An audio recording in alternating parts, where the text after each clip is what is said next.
Oh, what is the upskis, everybody? Welcome back to another episode of the GXWrestleCast. We're on episode 145 of my wrestling recap show, where once a week I go through all of the major WWE and AEW shows, give you the recap, give you the review, let you know what's going on storyline-wise, and at the end of the show, I give out my 3 stars of the week, awarding my 3 favorite matches that I witnessed with my eyeballs.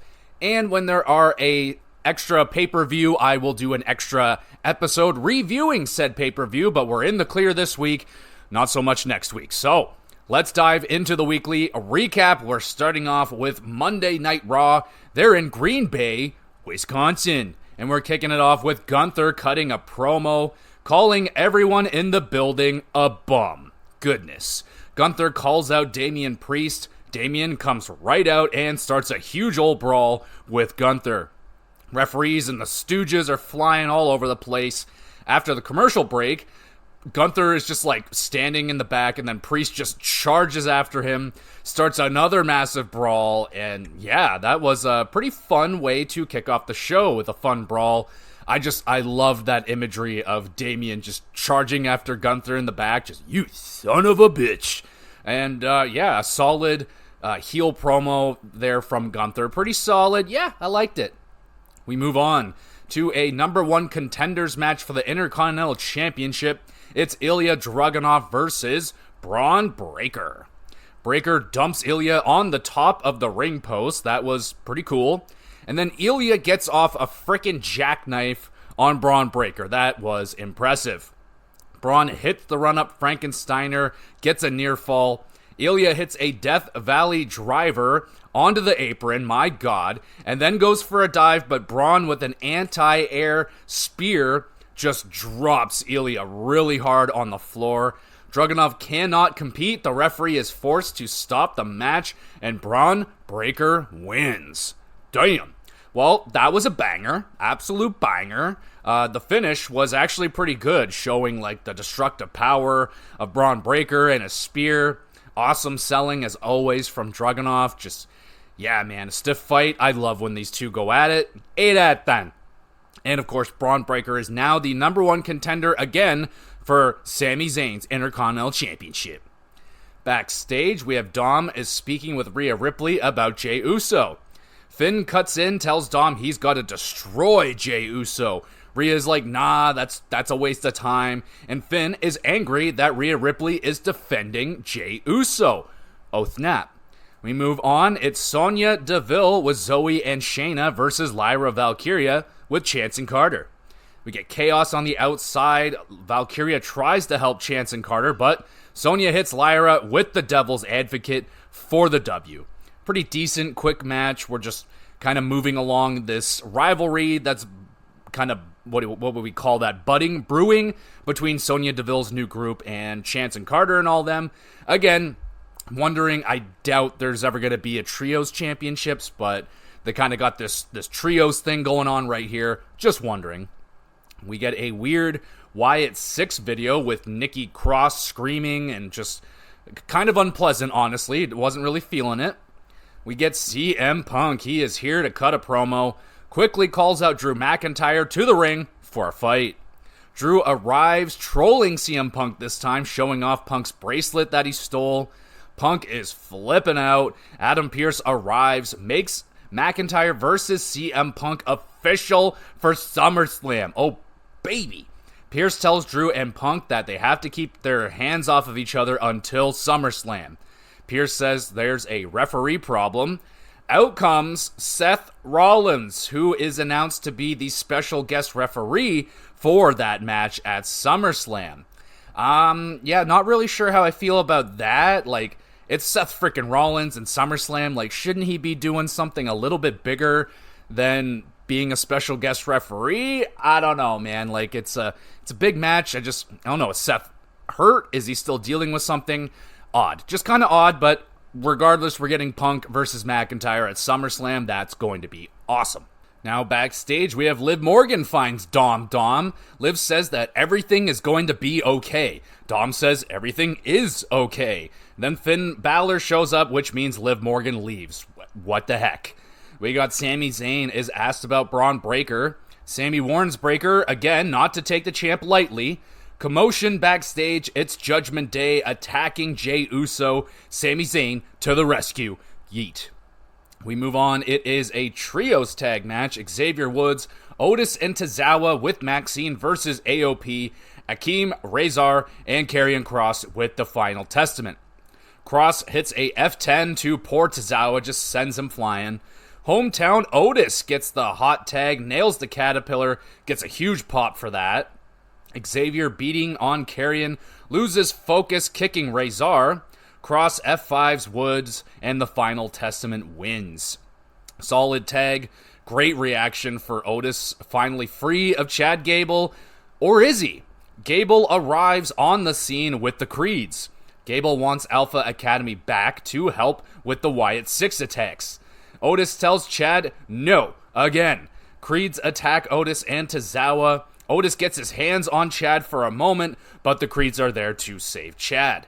Creeds equipped with chairs, then the lights go out. Oh dear. It's the Wyatts. They appear on stage as Bo Dallas sneak attacks Chad, hits a Sister Abigail. My goodness. Cool moment right here. Could we see the Wyatt 6 versus this new Alpha Academy, Chad and the Creeds at SummerSlam? Are we going to finally see the debut of the Wyatt 6 in the ring? I feel like it's could line up. We could see it. We have Bronson Reed versus Pete Dunne up next. Sheamus kicks Dunne's head off before the bell. Sheamus takes down Bronson and then wails on Dunne, who retreats. Sheamus is standing tall, who says he is done playing games. Well, it looks like we could have a triple threat incoming. Excuse me, Sheamus, Bronson, and potentially Pete Dunne in a triple threat, or Pete Dunne versus Sheamus. That would be awesome. A banger, maybe. Backstage at the Judgment Day Clubhouse, Carlito accidentally slips that Dom was speaking with Liv Morgan. Rhea Ripley is pissed. She drags Dom out to the ring to discuss this. But Liv Morgan appears in the crowd. Liv Morgan reveals she has feelings for Dom, and Dom has feelings for her. Oh, snap. Liv says that Dom does not go for girls like Rhea. He wants girls like Liv. Rhea Ripley is pissed. She tries to go out into the crowd, but Dom stops mommy. Dom then unloads on Liv Morgan, screaming in multiple languages how much he hates Liv Morgan and how she's ruined his life. Liv's heart is broken, and she leaves all sad-like. Ripley then licks Dom's face, and the crowd goes frickin' wild.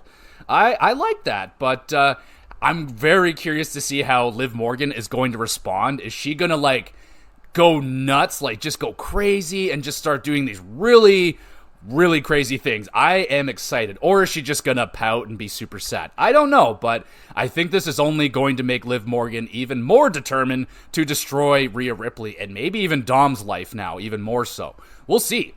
Should be fun. That was a fun segment. We have Selena Vega versus Zoe Stock up next with Deville and Baszler. Selena arm in a sling, and she's equipped with the flip-flop. Zoe snaps Selena's bad arm across the ropes. Deville and Sonya distraction trips up Selena. Chance and Carter and Lyra Valkyria arrive to take out Deville and Baszler. Selena hits Zoe with the arm brace, nails a code red, and Selena pins and wins. Yeah, that is my girl right there, Selena. Nice comeback performance. Solid match right there. We have women's tag team champions Fire and Dawn backstage, greeted by Deville and her crew. Bit of trash talking going on. Deville warns the champions they are looking at the team who will take their titles. Alright, we'll see about that. Honestly, I mean, could use a little bit more time with Fire and Dawn. They kind of just been little minute or two segments backstage. A lot of it just being, Dawn just being creepy. I don't know. I would like to see them a little bit more active as the champions. Now it's main event time. It's Sami Zayn and Jey Uso. They enter through the arena and the crowd together for their entrance, which is awesome. Thumbs up. It's Sami Zayn and Jey Uso versus JD McDonough and Finn Balor with Judgment Day. Sami, nice springboard moonsault, wipes out Finn and McDonough. Uso, nice anti-air super kick to Balor. Zayn and Jay connect with the 1D. I lost it for that. They hit that on JD, but Balor makes the save. Judgment Day distraction allows Finn to nail a coup de grace. JD hits a moonsault right after, but Finn, or who makes the save? Someone makes the save. I don't know. Someone made the save. Sammy haluva kick to McDonough and then dives to wipe out Finn. Usos splash. Jay and Sammy defeat the tag champions, but the titles were not on the line. Braun Breaker appears to spear Sami Zayn in half and steals the Intercontinental Championship as the show ends. Really good, entertaining main event match right there. Crowd super engaged. Fun hot tags and near falls. 7.5 out of 10. Zayn and Breaker continue to boil over. I can't wait for the rematch. More than likely that's happening at SummerSlam. Should be a banger. And a good Monday Night Raw this week with multiple good storyline telling segments. You got Liv and Dom explosion. That was fun. Alpha Academy, Otis, and the Wyatt Six. Good stuff this week. McIntyre getting the better of Punk. That makes me happy. Sonya's group is chasing tag team gold. Sheamus destroying Pete Dunne and Bronson. That could lead to a banger. Yeah, and the wrestling on the show, pretty good overall. Ilya and Breaker was a standout. That was a banger. 7 out of 10 for Monday Night Raw. Now we go to NXT 2.0. It's Trick Willie. He makes his way out to the ring to call out Ethan Page. Instead, Cedric Alexander arrives trying to give Trick advice. And then Ashante the Adonis enters the chat. Tensions building as all three arguing who's next in line for Ethan Page's title. Trick throws the first punch, dropping Ashante. And there, we just get a little brawl going on right there. Solid opening segment. Cedric back into the fold and in a pretty prominent storyline with Trick.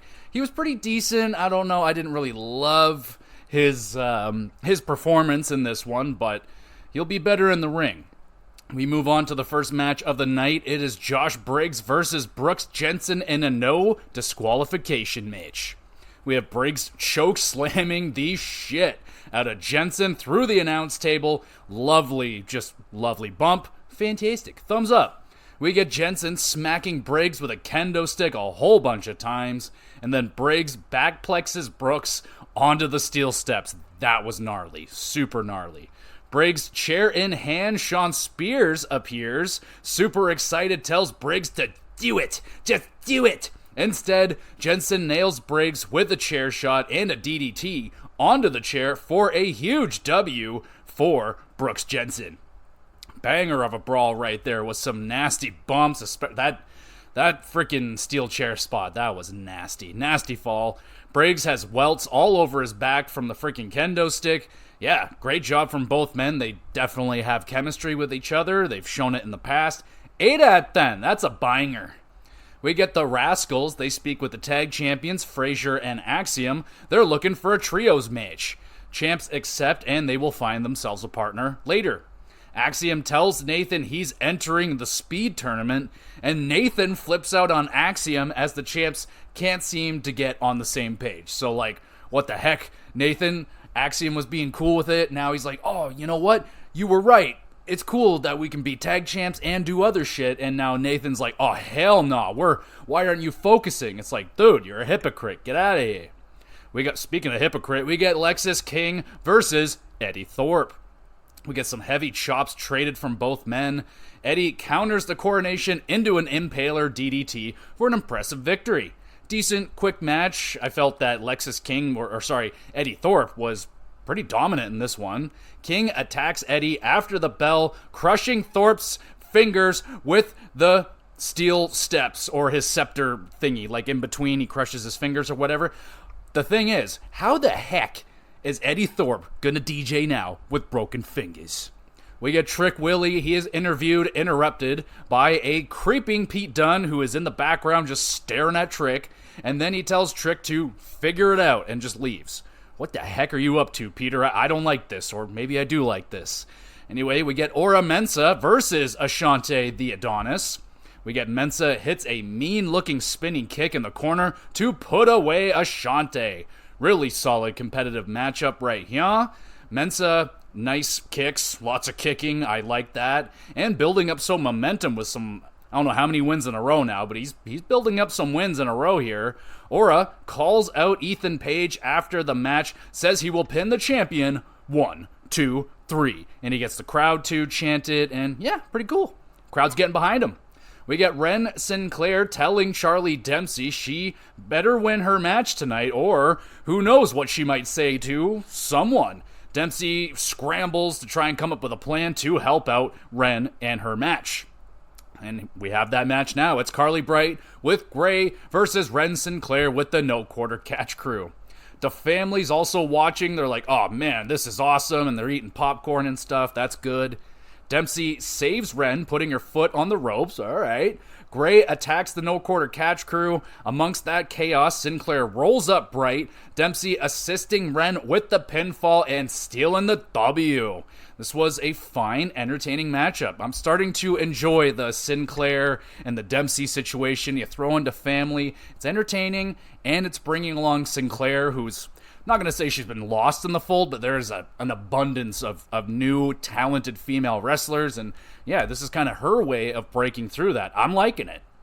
Oh, geez, here he comes again. It's Ridge Holland. He's got Chase U some new shirts to wear. I personally like the old style better with the red and the black and the white. Just goes better. I just like those combo of colors. This is like orange and black. It's nice. I just like the old ones.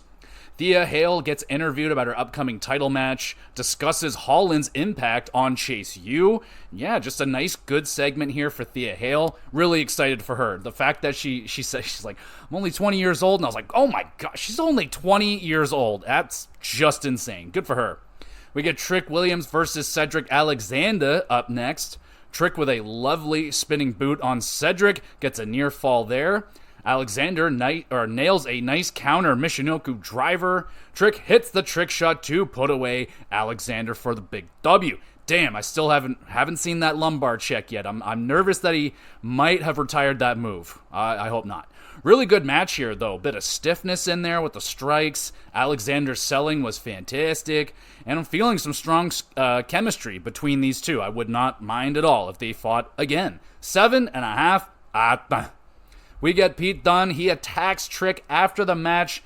Pretty much that's, solidifying that heel turn for Pete Dunne, which I think he's better there. The original Bruiserweight. He was, heel, but he got over because he was just so freaking awesome and a badass. So now maybe we're going to revert to the original thing and just have Pete Dunne be Pete Dunne. And I like this because Pete Dunne is awesome.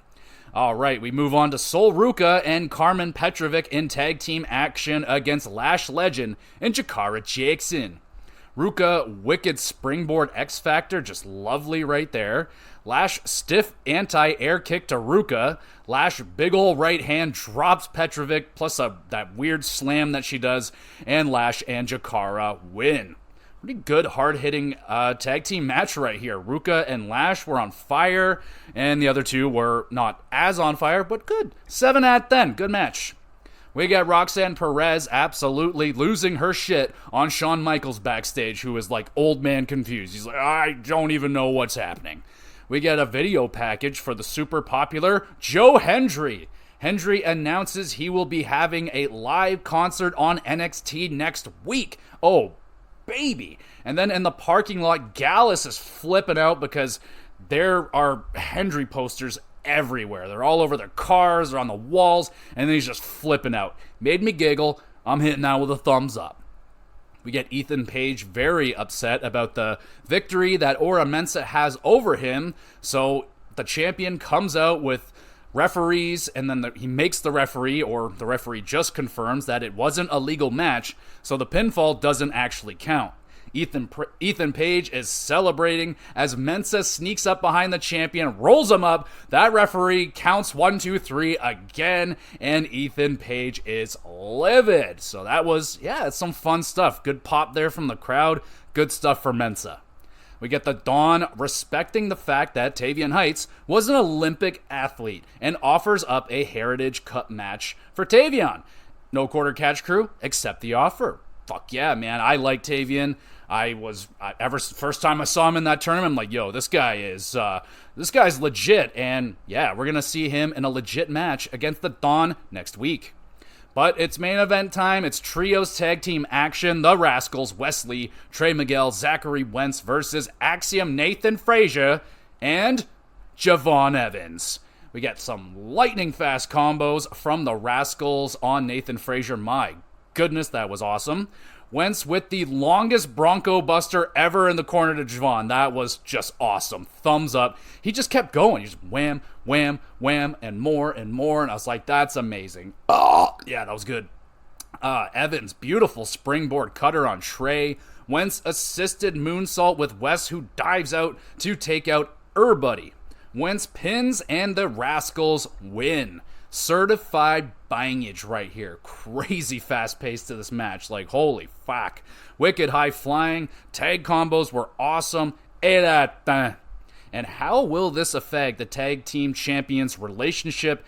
And will the Rascals be getting a title shot? So, Axiom and Frazier kind of on thin ice. Thought it was all good. Now they're arguing again. They lose this match, which, when you pin a champion, tag team, single champion, you generally get a title shot. So, that's very interesting. And also the conversation that the Rascals had earlier with the tag champs being like, oh, we're a trio, so, we run like New Day, so you take us as a threesome, but that's not how tag team titles work. So I don't know. They're going to have to cross that bridge when we get there, but it is what it do, and that's the end of the show. Actually, wait, one more little thing.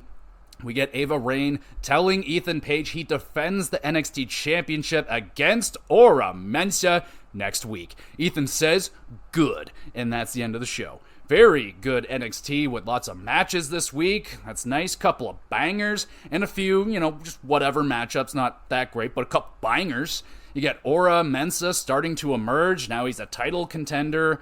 And Ethan Page descending into madness. Pretty damn entertaining. Hopefully, I'm not thinking that Aura Mensa is going to win the championship. I hope they don't pull the plug on Ethan that fast. But Aura, I just don't think, he's just starting to get going. So, I don't think he's going to be winning, but, hey, you never know. We get Frazier and Axiom, their tensions building again. I thought they were good, but now back at it. And I cannot wait for the Joe Hendry concert next week. 7.5 out for NXT. Now we go to SmackDown. We got Nick Aldis telling Solo Sikoa, since Tonga Loa is injured, apparently, Bloodline cannot compete in the tag team gauntlet. Solo tells Aldis, you're an idiot. I have Fatu and Tama Tonga. They will be the replacements. Not a big deal. So, there we go. All right, then. We got LA Knight, cutting a promo on his way to make his entrance. For his match, it's LA Knight versus Santos Escobar with Legado. Lopez smacks LA Knight, followed by a 619 by Santos. Lopez distracts the referee. Logan Paul appears out of nowhere. Knight avoids Paul's attack, then plants Santos with the BFT for the W. Impressive win for LA Knight, dealing with tons of shenanigans throughout the match. Pretty alright match overall. Logan and LA Knight brawl, with Knight getting the better of Logan until Santos hits LA Knight with a cheap shot. Logan and Santos beat down LA Knight together, and Paul teases a big homecoming celebration in Cleveland. Okay, well, we'll see how that one goes. Now we got Jade Cargill and Bianca Belair in the ring to call out the tag team champions, Dawn and Fire. The champions' music plays only as a distraction for a Fire and Dawn sneak attack, which backfires. Jade and Bianca toss the champions out of the ring with ease. I must say, I feel kind of bad for Dawn and Fire. Have not been, made to look like strong champions at all. They kind of just appear. I don't even feel like they've had a match yet. Yeah, they just haven't been doing a very good job at making them look good. Definitely seem like transitional champions, but we'll see how it goes. We get Terrence Crawford. He meets the Street Profits backstage. That happened. We get Tiffany Stratton. She is sad backstage with her broken briefcase. Nia Jax reassures Tiffy as they look to get revenge against Bayley later tonight. But now we get the tag team #1 contenders gauntlet match with 6 tag teams in here. So we start off with Apollo Crews and Baron Corbin versus Legado, Berta, and Garza. Garza, mean-looking anti-air knee strike and a backbreaker to Apollo. Cruz counters the wing clipper, tags Baron, who nails the end of days and eliminates Legado. We get the Street Profits, Dawkins, and Ford up next. Cruz folded like a freaking chair off of Ford's backplex. Holy shit, dude. That looked brutal. Thankfully, he's okay. Apollo able to throw Corbin over the ropes to wipe out the Profits. That was awesome. Cruz frog splash misses. The Profits combo sky high neck breaker eliminates Corbin and Cruz. We got Pretty Deadly up next. They try some quick roll-up attempts, but that fails on the Street Profits. Pretty Deadly, nice tag team combos on Dawkins. Profits hit the super blockbuster on Prince, and they eliminate Pretty Deadly. Now we get the OC. It's Gallows and Anderson. They come in next, and they try to wear down the Profits. Dawkins rolls up Gallows, stealing the pin, taking out the OC. And then, of course, it's the Bloodline. They are last to enter. Bloodline beating on Dawkins on the outside. Ford hits the awesome dive over the ring post, takes out everybody. Thumbs up for that. Montez DDT does absolutely nothing to Fatu, who answers with a wicked Samoan drop and a moonsault. Bloodline win the gauntlet, becoming number one contenders for DIY's tag team titles. This is a really good gauntlet, showing off, must say, a pretty deep tag team roster. Baron and Apollo, they're kind of a random team, but kind of a fun powerhouse. You know, little tag team right here, not bad. Pretty Deadly got a decent showing for once. They didn't just get squashed. Street Profits were awesome. Definitely the MVPs of this match right here. And Bloodline, solid, aggressive performance. But, man, Fatu, that was a wicked finish. That guy, pretty freaking awesome. 7.5 out of 10. And we get A-Town Down Under in the ring, very upset with Terrence Crawford. They demand an apology. Crawford comes out, drops Theory with one punch, and that's that. We get Andrade thinking about the U.S. Championship. Carmelo Hayes interrupts, comparing himself to LeBron James. Andrade says, maybe you're more like Bronny Jr. Oh, snap. Main event time. It is Tiffany Stratton and Nia Jax versus Michin and Bayley. Jax and Tiffy attack Michin before the bell. Bayley to the rescue with a kendo stick. Jax and Tiffy teaming up on Bayley while Michin recovers. Michin hot tag, hits an enziguri on Jax, but the elbow drop from Bayley connects, and Tiffy is there to make the save. Tiffy smashes Bayley with the briefcase. Nia hits the Annihilator and pins the champion for the W. My goodness.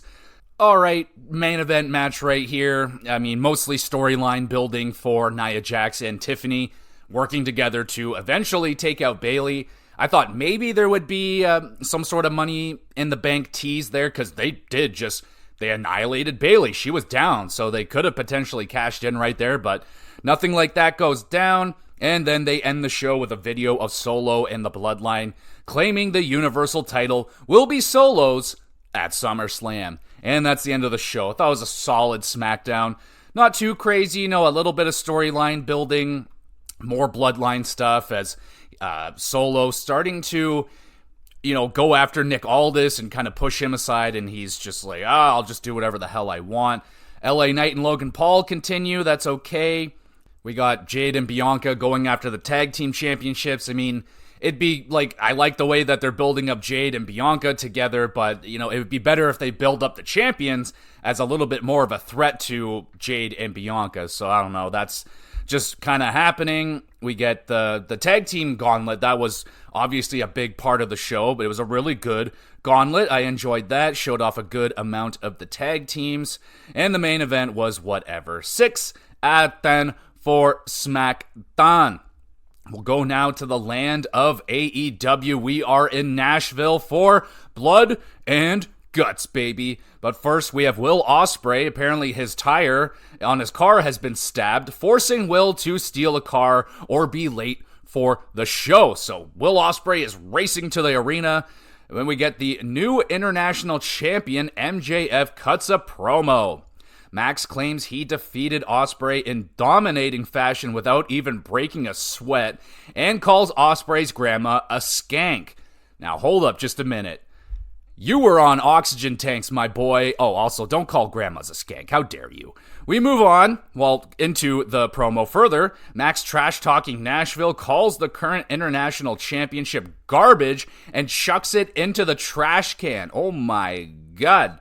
MJF unveils the new American Championship, it's got like this American-style belt. It's very America. Max calls himself an American hero, celebrates with confetti as a big ol' American flag rolls down behind him. Ospreay makes it to the arena, sprints for Max, chasing the champion from the ring. Ospreay calls out Max for cheating. Will spoke with Christopher Daniels and got a rematch for the championship at Wembley, baby. Ospreay retrieves the international championship from the garbage. And yeah, man, that was a great segment to open up the show.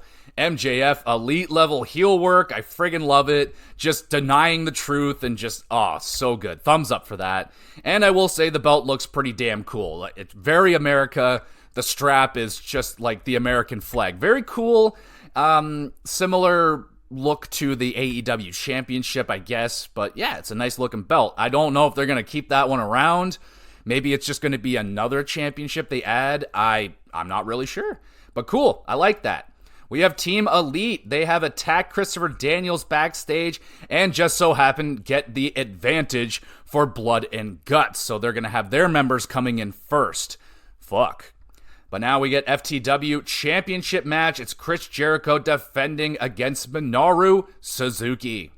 We get an insane, never-ending, back-and-forth chop war to start and damn near end this match. Jericho's chest gets busted open. He is bleeding. There's blood pouring down his chest. Just, wow. Freaking Bryan Danielson must be jealous. Suzuki crushes Chris's hand with a chair. We get the code breaker out of nowhere. Suzuki kicks out at 1. Jericho low blows Suzuki, hits the Judas effect, and Jericho retains the FTW Championship. I must say, one of the gnarliest chop wars I've ever seen. Not so much the quality of the chops, but the freaking quantity was just ridiculous. Good strong style match with a touch of that ECW flair, because it was a no disqualification. So there was a little bit of weapons, not a lot. 7 out of 10, good stuff. We get Learning Tree attacking Suzuki after the match. It's Shibata coming to the rescue of Suzuki. We get new CMLL Women's Champion Willow Nightingale interviewed, immediately cut off by Statlander's sneak attack, and then the challenge is set for the championship. So there we go. Chris Statlander and Willow possibly reigniting their hatred, which was never finished. Willow's got a lot of unfinished business. I don't think she's done with Monet yet. She's not done with Chris Statlander. She's just moved on to other stuff, but she has a lot of unfinished business, man. We got Jeff Jarrett. He gives Bryan Danielson one hell of a pep talk, tells Bryan to go all in, damn it. And now we have Britt Baker versus Hikaru Shida. Shida and Baker trading counters. Shida roll-up almost gets Britt. Shida considers using the kendo stick, but doesn't. Shida misses the katana. Britt counters into the lockjaw. Shida taps out. Really good back and forth matchup right here. Lots of nice counters, transitions. The stiffness was in there. Loving the chemistry. 7.5. We have Mercedes Moné arrives, teasing the crowd and Baker with a title match, but Moné won't give us what we want. And then Camille returns out of nowhere, attacking Britt Baker and aligning herself with Mercedes Moné. I will admit, don't remember Camille at all. They said she was here like a couple of years ago, so yeah, why would I remember her? But hey, Camille's here, everybody. We get Nick Wayne being a dickhead to Kip Sabian backstage, talking shit about his dead father. Like, what the hell, man? So they're going to fight about it on Rampage or something. We have Pac versus Boulder with the Savages. Boulder catches Pac off guard. For just a moment, Pac regroups, hits a brainbuster for the W. Quick squash match without the funny Iron Savages intro. I am sad. We get Team AEW Swerve and Darby arguing with each other backstage. The Acclaim join in. They're all arguing now. And it's Mark Briscoe coming in, calms everybody down, and then fires them all up as a team. We get Mariah May versus Alexis up next. Nasty hip attack in the Storm Zero. May wins in a squash match. Tony Storm's music hits, scares the bejesus out of May, and then Tony appears behind May, and they get it on, King. Brawl breaks out as the referees and security fill the ring, trying to separate Tony and May. Tony screaming at May if she is ready to die, because Tony is ready to die. Holy shit, Tony. I love that fire right there. She is just insane looking right there. I love it. Fucking thumbs up for that. That was wicked. Can't wait for her to get her hands on Mariah May. Now it is time, baby, for blood and guts. It is Team AEW, Briscoe, Darby Allin, Swerve Strickland, Bowens, and Caster versus Team Elite, the Young Bucks, Matthew and Nicholas, Okada, and Jack Perry. And their secret weapon, Hangman Adam Page. So this is essentially War Games. They're just calling it Blood and Guts, so it starts with one member of each. Every 5 minutes, another member enters. Until all the members are in, then the match officially begins, and you cannot win unless someone surrenders or they tap out. So we start off with Darby and Perry. They start fighting before the bell even rings. Darby falls down the stairs and gets powerbombed into the cage. Good start. Perry torpedoes Darby face first into a trash can. How you doing? Nicholas enters for Team Elite next, equipped with weapons. Briscoe enters next. He goes to town with a little ladder. That was cute. Matthew third to enter for Elite. He goes ham with a briefcase on Briscoe and Darby. Anthony Bowens is third for AEW. He takes a briefcase right to the freaking dome. Darby using a thumbtack skateboard to drop in on Matthew. Holy shit. And Matthew just gets planted in his arm with a bunch of thumbtacks. Thumbs up. That was gross. Bowens stabbing Jack with a pincushion. Okada enters next for Team Elite, doing damage with a street sign. Multiple people are bleeding at this point. I imagine everybody's bleeding. Jack is pulling thumbtacks out of Matt's arm. Just chaos. Caster is next in for AEW. He starts taking out he starts taking out the Elite with a microphone and a steel chain. Bowens gets slammed onto a barbed wire board. Oh my gosh. Bowens gets barbed wire sandwich between two boards and then a swanton from Matt. Holy shit. Just squishes him in between the two barbed wire freaking boards. Thumbs up for that. That was cool. Caster, with a mouthful of thumbtacks, takes a double super kick to the face. Hangman doesn't arrive when it's his turn to enter for Team Elite. And then the Acclaimed hit a barbed wire scissor me timber while all that's going down. Fuck yeah. Swerve Strickland, the final entrant for Team AEW, he gets jumped from behind by Hangman, who was waiting for him. Hangman handcuffs Swerve to the outside of the cage. Hangman is just pounding on Swerve. Bucks yell at Hangman to get into the ring or he's fired. Hangman enters and the match officially begins. Jarrett comes out and brains Cutler with a guitar as Nana and Billy Gunn, forgot his name for a second, Billy Gunn free Swerve from the cage. Swerve he enters and destroys Team Elite to get his hands on Hangman. Team Elite equipped with staple guns. They all gang up on Swerve. Swerve getting stapled to death. He just laughs it off, gets his own freaking stapler, and goes crazy on the Elite. Wow, that was awesome. Thumbs up for all that. Bowens falls off of the cage and crashes through like 3 1/4 tables. Holy shit.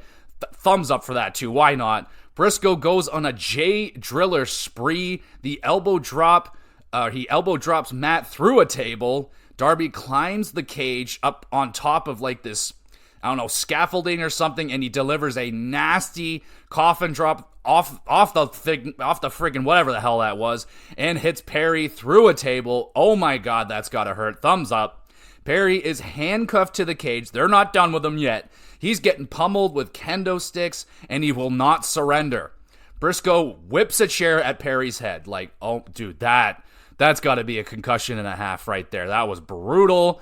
Darby brings in gasoline, pours it on Perry, threatening to burn a bitch alive if the Elite don't quit. Matthew gives Darby a TNT title match versus Perry at Wembley and then quits. Okay. Team AEW wins. My goodness, what a brutal freaking match. So many nasty spots, man. I really liked the pacing to this one. It was basically, you have the two guys. One guy enters, he goes crazy. Next guy enters, he goes crazy. So on and so forth, with a whole bunch of spots filled in there. Table bumps, freaking Darby jumping off the top, thumbtacks, barbed wire, weapons. Almost had fire. We almost got some fire. But yeah, that was a insane spot fest. I don't have a perfect memory of all the War Games and the blood and guts that I witnessed, but that was definitely one of the better ones I've seen in a little bit. That was a lot of fun. Really enjoyed that. Loved Hangman. His just ruthlessness to get his hands on Swerve, that was spectacular. Really love how that rivalry is coming along, and Hangman's just descent into this madness to get revenge on Swerve. Really enjoying that. The Matthew throwing in a title shot there at the end just doesn't really make any sense, but sure, whatever. It doesn't really matter. Fine with that. 9 out of 10 for Blood and Guts. A lot of fun right there. And overall for the show, it was pretty damn good. I do not like the fact that there was 2 squash matches on Dynamite, for Blood and Guts, which is kind of like a bigger show. Don't really see the need for squash matches, but especially when you're trying to build up Mariah May, have her fight a legitimate opponent and level her up. Stop doing squash matches. She's about to take on Toni Storm, so start making her look more legitimate. Squash matches don't do fucking anything. And Pac, what's that doing for him? It just makes him look lost. Honestly, Pac is lost in AEW right now. He's just, I don't know what they're doing with him. So that was really frustrating. Outside of that, the wrestling was really damn good. You get the FTW match, you get Britt Baker and Hikaru Shida. That was good. But, and of course, Blood and Guts. So I'll hit it with an 8, but come on, y'all. You got to watch out with this freaking squash match stuff. Your AEW, I know squash matches are great for young up-and-coming people trying to make their way, but you're on Dynamite, you're on TNT televisions live, baby. You're competing against WWE, and WWE are not putting squash matches with unknown local talent on their live programming. It's just, you gotta level up the show a little bit here. So, squash matches are great, but you gotta put them on some other programming, man. This is getting ridiculous. So, with that being said, 8? 7.5, 8? I don't know. It depends on my mood. Right now, 7.5, but I don't know. I'll maybe just slide up to it. It doesn't really matter. Dynamite. Check out Blood and Guts, though. That shit was legit. I did not have enough time to watch Rampage this week, so I'll just kind of go through the matches and let you know the results of said matches. So they kicked off the show with the Royal Rampage match with, it's a mini Royal Rumble, basically 10 people involved. You had Orange Cassidy, Commander, Claudio, there's Tomohiro Ishii was in there, Brian Cage, The Butcher, Daddy Magic, Superbad Kip Sapien, Nick Wayne was in there, Jeff Jarrett makes an appearance, and Mike Bennett, Jay Lethal, I don't know if Jay Lethal was in the damn thing, but yeah, whole bunch of people. Darby Allin gets in there, and of course, who wins it? It's Darby Allin, survives the Royal Rampage, and will challenge for the AEW World Championship at Grand Slam on Wednesday, September 25th. That is very far away. That's 2 months away. No one's going to remember that, but okay, 2 months away, Darby Allin will get a title shot. We get Chris Statlander winning a match against Layla Gray. We get the Meta Hawk Monster absolutely murder Hawk monstering Alejandro. And in the main event, it is a 4-way tag team match. Private Party versus Don Callis family's Roosh and Kyle Fletcher. Not gonna lie, forgot Roosh was in the Don Callis family. The Outrunners and The Righteous. The winners are the Don Callis family, Kyle Fletcher and Leo Roosh. So there you go. I didn't check out Rampage, so I'm not going to score it. That wouldn't be very fair, but sounds like it was a pretty decent one. The opening with the what the little Royal Rumble would have been cool. My apologies, just this summer work has been incredibly busy, so I do not have as much time as I would like to watch all this wrestling, and there's just a crazy abundance of wrestling this week. But I did get Collision in. They're still in Arlington, Texas, and we're kicking off the show with Orange Cassidy versus Johnny TV with Valkyrie. Orange steals Johnny's glasses and uses the pocket power offense against him. Pretty funny stuff. Cassidy, nice stun dog, millionaire, and tornado DDT. Gets a near fall. Johnny hits a neck breaker and Starship Pain, but Orange kicks out of that. Wow. Cassidy, beach break, and Orange punch grabs the W. Really solid, entertaining opening matchup. Johnny and Orange, they're a funny duo, man. They work good together. Good, entertaining stuff. Taya and Johnny attack Orange. After the bell, it's Willow Nightingale to the rescue.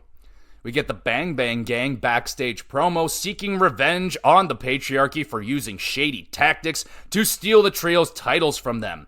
Patriarchy and Bullet Club continuing the beef, making me happy. And a pretty good promo right there from the Bang Bang Gang. We move on to a three-way tag team match. Claudio and Yuta versus Top Flight, Dante and Darius Martin versus Lee Moriarty and Brian Cage. Claudio on fire with running uppercuts a whole bunch of times and a big swing. Crowd loving that. Top Flight, nice double dive. You get Yuta, Judgment Slam, locks Darius in the seatbelt, and the Blackpool Combat Club win. Really good action-packed matchup. After Claudio's hot tag, it was basically non-stop offense. Just people running in, just doing crazy shit. Yeah, I like that. Oh, also, Cage and Claudio. Bro, let's do it up. One-on-one, let's get these guys going after each other. Two big meat match. Let's do the meat match. 7.5 out of 10. Really good matchup. We get Mark Briscoe cuts a promo with a super cute baby in his hands. Wow. And that baby was pretty damn calm throughout the whole thing. Thumbs up. That was awesome. Speaking of awesome, we get Hologram versus the Beast Mortos up next. This is a treat. Mortos pounce sends Hologram to the outside. Mortos trying to take off Hologram's mask a whole bunch of times, but that fails. Hologram hits an insane Rana, sending the crowd into a freaking frenzy, bro. He did like a double spinning Hurricanrana. Like, you know how guys, whip themselves around? He did like a double rotation and a little extra. Crowd went fucking nuts. Thumbs up. Hologram with a destroyer on the apron. Doesn't get quite all of it, but enough. And then Hologram nails a lovely swanton dive to the outside, where it's like a springboard walking rope thing. It was awesome. Mortos, nasty backbreakers and a lariat, gets a near fall. Hologram diving crucifix bomb into a roll-up, pins Mortos for the victory. Oh my goodness, dude. I don't know if I've said it before, but Lucha Libre wrestling is by far it's just my favorite. That's what got me into it. Rey Mysterio, Eddie Guerrero, all those guys, the cruiserweight division. Love this shit. Absolute banger right here, my word. Hologram, insane abilities and so fast at it at the same time. So fast. Wow. And Mortos, oh my god, dude. This guy is super underrated. The guy is an actual beast. He's so he's big and fast, and wow, what an awesome match this was. 8.5 out of 10, certified bangage. We got Thunder Rosa versus Maya World up next. Maya slaps Rosa across the face. Not a good idea, so Rosa proceeds to kick Maya's ass, locks in a camel clutch-like submission, and Maya taps out. Admittedly shitty debut for Maya. They said it was her debut match, and she got absolutely dusted by Rosa in a squash match. So, again, not sure if we're ever going to see Maya World again, or if she was just a local talent, but they're saying she's making her AEW debut, and yeah, a terrible debut. We have Lance Archer beating up random people backstage, claiming things are going to change in AEW, and calls out Will Ospreay. We get a trios tag team match. It's the Conglomeration, which is Kyle O'Reilly, Ishii, and Mark Briscoe versus the Premier Athletes, Nice, Davari, and Woods with Mark Sterling. Briscoe front flip dive takes out Premier Athletes and sticks the landing. Very nice. Nice triple team by the Premier Athletes on Briscoe. Nice accidentally takes out his own partner with a lovely dive. O'Reilly locks in the armbar on Woods, who's forced to tap out, and the conglomeration win. Good hard-hitting trios tag match right there. Lots of stiff strikes. Ishii was awesome. He's just plowing through everybody, fucking not selling chops, and yeah, 7 out of 10. Good stuff. We get Chris Jericho very upset, having his finger broken by Suzuki. He can't do the hi guys anymore, and Jericho calls out Shibata as well. We get Lance Archer destroy some poor young man in a squash match and sending a message to Will Ospreay. We get FTR, Cash, and Dax versus the MXM Collection, Mason, Madden, and Mansoor. These two guys were formerly in WWE. I don't remember what the big guy was being called, but he's called Madden now, and Mansoor is still Mansoor. Dax holding Mansoor for a fan to chop him in the crowd. That was awesome. MXM hit their version of a heart attack with like a kick. They get a near fall. Cash, nice gory bomb to Madden, or Madden has to make the save. FTR nailed the Shatter Machine to pick up the W. But this was an impressive debut for MXM Collection, having a way more competitive match than I expected against FTR, and they were pretty entertaining at the same time, doing this, like, I don't know, fashion show thing they were kind of doing before in WWE. And FTR, they were FTR. Yeah, way better match than I was expecting. 7.5 out of 10. We have the Acclaimed fired up promo after Blood and Guts. Acclaim say they always deliver, and they call out the Young Bucks for a match. This was an awesome fired up promo, especially Bowens. He was just very fired up. Thumbs up. Main event time, it's Leo Rush versus Pac. Pac teasing the crowd on the outside. This one dude had a slam here sign in the front row, so Pac took that, put the sign on the ground to slam Leo on it, and then he just walks away and doesn't slam him, teasing the crowd. Pretty funny. We get a Poison Rana and Cutter from Roosh, gets a near fall. Pac counters the frog splash, nails a wicked lariat, locks in the brutalizer, and Roosh taps out. Pac with the W and a solid main event match. Kind of expected more out of this one, but yeah, it was okay. Kind of was hoping for a banger right there, but didn't quite get there. Pretty good collision overall with lots of matches. Most were pretty good, especially Mortos versus Hologram. My goodness, check that one out. Squash matches as usual. Tiny bit of storyline progression with Bullet Club chasing Patriarchy, Claim calling out the Bucks and whatnot. 7 out of 10 for Collision. And on top of that, they had Battle of the Belts 487 or some shit like that. I didn't have a chance to watch it. Just way too busy, way too much wrestling. We kick off this show with, hold up, have to go back, AEW Women's World Championship Eliminator match. Timeless Tony defeating Taya Valkyrie. Again, another problem with AEW is you look at the matchups, see the competitors, and you're like, okay, that's just obviously Tony is going to win. Like, nothing against Taya Valkyrie. It's just that she has not been built up to be anywhere near the competitor of Toni Storm. So this happens a lot. They'll be, running down the match list for the night, and I can just sit there and go, okay, that guy wins, she wins, he wins, because it's very obvious. Not very often do I have a matchup in AEW. I'm like, oh, you know what? I'm not really sure who's going to win that one, unless it's, the odd match. But for the most part, the matches that get tossed together, you already know who's going to win. So watching it is just like, all right, let's just get to the finish. We know where this is going, and that's kind of what it felt like here. But Tony does do a promo after the match. She says something funny. She says the tramp is still the champ. So that's fantastic right there. I love that. But she's still calling out Mariah May.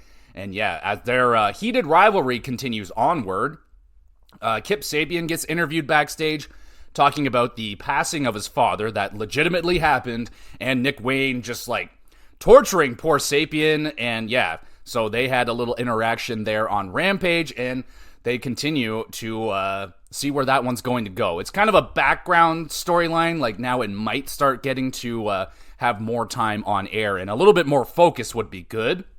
We get a CMLL World Women's Championship Eliminator match. Again, if this is supposed to be Battle for the Belts, then why aren't we having title matches? Eliminator matches are opportunities for a title shot. If you win that match, then you get a title shot. But this is supposed to be Battle for the Belts, people. What are we doing here? Anyway, it's Willow Nightingale versus the virtuosa Deonna Purrazzo.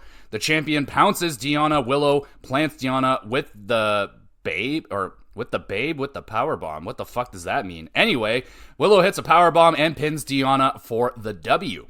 We got Ring of Honor World 6-Man Tag Team Championship match. It's the Undisputed, Roddy Strong, Mike Bennett, and Taven versus the Natural Dustin Rhodes. I didn't call him a disaster. And the Von Erichs, Ross and Marshall, with the legendary Kevin Von Erich. So that's pretty cool. You gotta be kidding me. Fucking Dustin Rhodes and the Von Erichs are now the new Ring of Honor 6-Man Tag Team Champions. Okay. Didn't see that one coming. Okay, I'll shut my mouth up. I thought for sure the Kingdom was going to win that one. But hey, good for Dustin. Good for the Von Erichs. That's some fun stuff right there. I might, if I get some time at some point throughout this week, I might go check out some of these matches and see if they were really good. But again, my apologies. I don't have 17 hours this week or last week to watch wrestling. Work is just way too busy right now. So apologies. Some of the wrestling is going to get slipped through the cracks, but I'm doing my best over here. And wait, hold on. We're not done yet. What are you talking about, fool? We got the 3 stars of the week to do right here. Let's get up in that right here, right now. All right, we're going to start off with a few shout-outs. Got to shout out Ilya Dragunov versus Braun Breaker on Monday Night Raw. They fought a few times before already. Not their best one right here, but it was still a banger. Absolute banger. Really showing off. They're leveling up Braun Breaker. They're definitely leveling him up. Ilya Dragunov selling his soul in that match for Breaker. Good stuff. And I'll also shout out Briggs versus Jensen in their no disqualification match on NXT. They went all in on that one. They beat the shit out of each other. Kendo sticks, the whole 9 yards. Really, actually, that was a banger. That was a banger. Check that one out on NXT. And now, for the official 3 stars of the week. 3rd star goes to the Rascals versus Axiom, Frazier, and Javon Evans on NXT. A trios tag team match that was fucking wicked. I'm not usually a huge fan of trios tag, but this one was so good. The Rascals, wicked, fast, lightning combos. Really like them. They move so good together. Really haven't missed a beat considering they've been separated, working in different companies for so long. They were awesome together. And on top of that, you get friggin' Axiom, Frazier, and Evans. They are no slouches themselves. So that was a banger right there. 2nd star goes to Hologram versus the Beast Mortos on, what was that, Collision or some shit? I think it was on Collision. Such a banger. Oh my goodness. If you are, haven't watched a Lucha Libre match before, go watch this one. That was outstanding. Hologram was some of the craziest, fastest Lucha Libre wrestling I've ever seen. And Mortos, an absolute beast. This guy is big, but he moves like a cruiserweight. It is something to be witnessed. Go check out that match for sure, but there's only one match that I have higher than that, and the 1st star goes to the Blood and Guts match, Team AEW versus Team Elite on Dynamite. Kind of unfair. That's a pay-per-view quality matchup right there with a bunch of weapons, double steel cage, 2 rings, and a whole bunch of guys kicking the shit out of each other. Whole bunch of crazy bumps. You get table spots, barbed wire, thumbtacks. It was all in there. And some teasing of fire. So, yeah, if you didn't check out Blood and Guts this week, go check out Blood and Guts. It's a great time. And that's the show, everybody. There we go. Apologies one more time for not being able to actually watch all the wrestling, but holy crap, there was just so much of it this week. And next week's going to be even busier because it's SummerSlam next weekend. So, yeah, that's going to be insane. So, yeah, stick around with the WrestleCast. In terms of what else we got going on with the podcast, I just did what fucking episode did I do for the GamerCast? Oh, we're talking about the backlog. Talking about games that I haven't played yet, but really, really would like to play. And at some point, I will play them. So that was the discussion on hand for the GamerCast and the HockeyCast. Still continuing my kind of debriefing overview on all the teams in the NHL, kind of getting a look at where they're at, where they're going, and what they could do, what they should do, all that kind of stuff on top of the regular news and whatever's happening in the NHL, which, shocker, not a lot going on right now in the off season in the middle of summer. So we'll just be making our own fun on the Hockey Cast, not a big deal. There we go, everybody. Thank you so much for listening. You the best. You want to be even more of the best, make sure you're hitting that review. Rate it with the stars. Maybe tell a friend or two if they're interested in wrestling, hockey, video games. Tell them. Let them know about it. Maybe they'll like it too. That would be awesome. I also upload all of these episodes to the YouTube channel, Gamer GX Videos. You can go over there, watch them, subscribe to the channel. Great place to drop a comment. You want a question answered live on the podcast, drop a comment. I'll answer your question live, shout you out, all that great stuff. Be a lot of fun. There's a Twitter page where I put up announcements as best as I can to let you know what's going on. And there is a email address if you just want to have a private conversation. My door is open for everyone and anyone. All good. There you go, everybody. Thank you again for listening. We'll be back again with some more GX Plus Cast.